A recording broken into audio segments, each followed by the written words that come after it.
কক্সবাজারের টেকনাফে জেলেদের জালে ধরা পড়েছে ১২৫ কেজি ওজনের একটি পোয়া মাছ।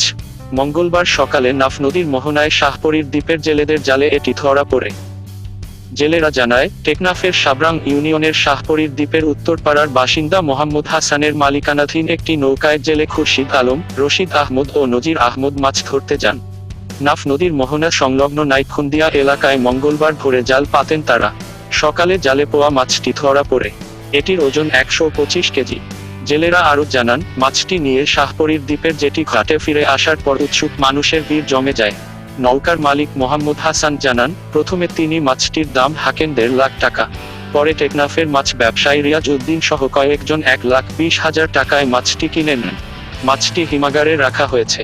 ব্যবসায়ী রিয়াজ উদ্দিন বলেন, বৃহস্পতিবার টেকনাফের বড় মাছ বাজারে মাছটি কেটে বিক্রি করা হবে।